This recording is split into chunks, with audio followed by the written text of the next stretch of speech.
Hello world, and welcome to another video focused on the new release of DxO Photolab 7.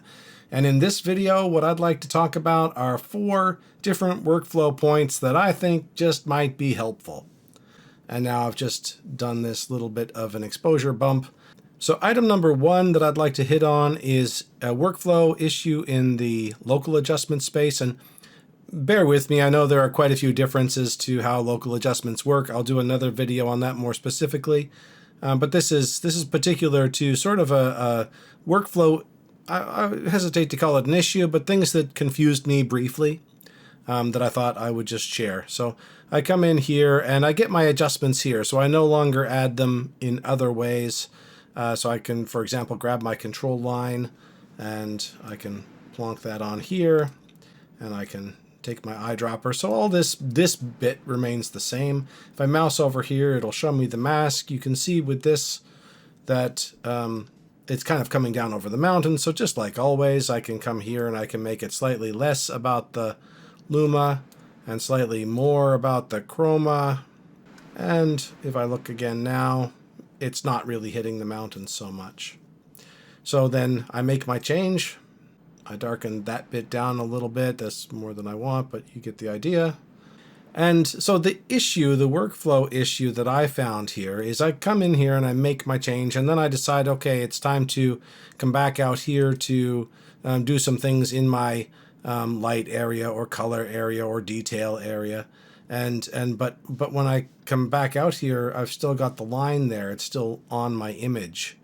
And I've come away from the local adjustments tab. So it used to be that if you were inside, you had pressed the button up here, when you pressed it again to come out, then it sort of tucked everything away, but that doesn't happen anymore, even if you come away. So it's still there, and that's going to be bothersome. Pretty simple fix to this. It's just, I still had a tool selected. So just deselect the tool. The line is still there, but deselect the tool. And now when I come out, I can go about my business like normal. So just a little extra step there is to make sure that you don't have one of the tools currently selected, because that will be problematic. So my item number 2 here is, I think in fact, a bit of a feature, not an issue, but because it's so different, I think it'll take a little getting used to. And that is that if I come over to my local adjustments, and I've got some, a local adjustment made. I could certainly do more. But I'm now in the local adjustments tab, and my experience would have told me that I would have some kind of an indication here.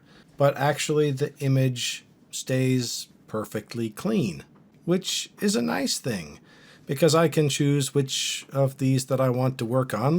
Actually, for argument's sake, let me grab this brush here. I'll keep it simple, and I'll add a second one.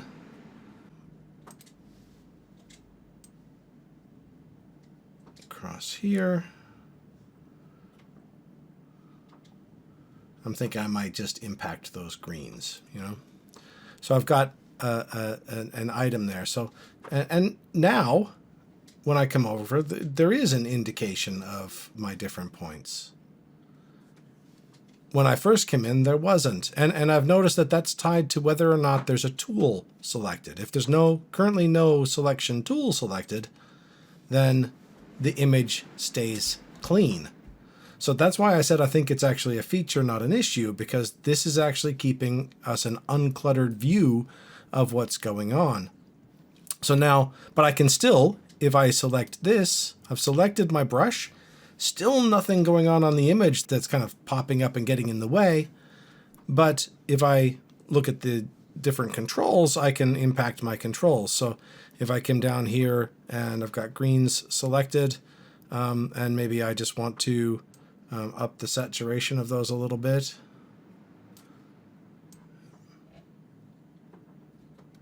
Maybe a little bit of luminance, something like that. Who knows? Just a small thing. But just, for argument's sake, I can still do my adjustments, or then maybe I come to my control line and I realize that I want to, what do I currently have? Like I've darkened that down a little bit. That's what's on there. But let's say that I want to just give that a little bit of a a little bit of a twist this way to change the color of the blue. I can do that, and again, keeping this nice, clean view, which I think is super cool.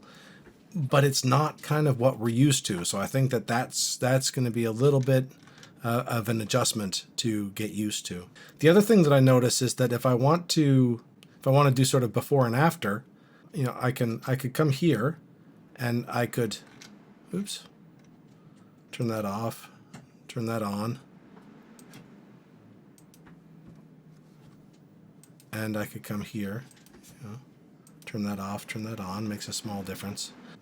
But if I happen to have one of my tools selected, what I noticed was, like if the brush is still selected here, then when I mouse over these items, it's putting the mask up, which again, super helpful because I can see what exactly is selected.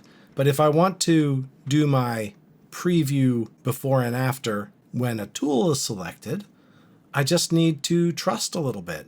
And that is that when I first mouse over this, it will have the mask, but if I click it, it'll do my before. And if I don't come off of it, if I just stay there, I can click it again and it'll do my after. Quite a difference. But I think in the long run, it's going to be fantastic to keep this view clean so that we don't always have these points cluttering up our overall view. We can deselect any tools once we've got some things set, and we can adjust to our heart's content straight there. So that's item number 2.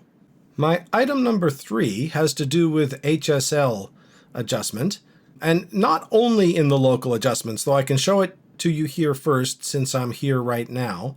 And actually maybe I'll just get hold of this line so that I should be able to make some adjustments to it, and scroll down to where the HSL adjustment has been added in the local adjustments area. So here it is. And you notice it looks pretty darn similar, but for the fact that we don't get an eyedropper because we've made our selection a different way. So we're not going to get the eyedropper there. And the thing that I'd like to point out is that the HSL adjustment now has a vibrancy slider added to it as well. So we've got saturation and vibrancy that we can play with. So I could up my vibrancy, for example. And remember, I'm working with a selection that only has the sky in it. So what about if I were to have clicked on the blue channel? Well, you'll notice that if I'm just in one of the channels, vibrancy slider goes away. So that vibrancy slider, if it's not available to you, it's because you're in one of the specific color channels. And if you're in this one, which is just sort of the general entire image, then you will get access to that vibrancy slider. And that's exactly the same whether you're in the local adjustments or if you're out here in the, you know, in the color space, the good old-fashioned the OG HSL adjustment.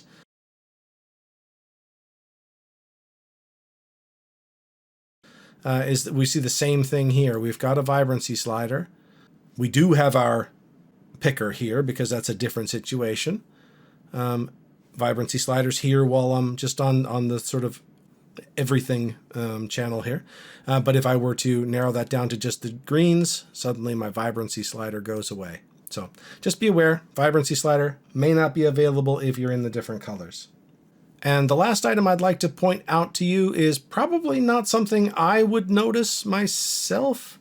I pixel peep from time to time, but not super, unless something looks particularly soft. But if I blast in here to look at the detail of things, so on the call where the software was introduced to a group of us, one of the other people on the call raised the point, and I had never paid attention to this before, but that global used to be by default on 0, and global is now by default on 1. And apparently that is so that it matches with pure raw, because pure raw, when it does its work, defaults to 1. So you can, of course, change this if you prefer. I don't know that I would notice that much most of the time, but just change it to that. You could save yourself a preset and apply your preset there. I think personally I will just leave it set to 1. And that's it. That's my 4 things that I wanted to point out. Hope that helps, and I will talk again soon.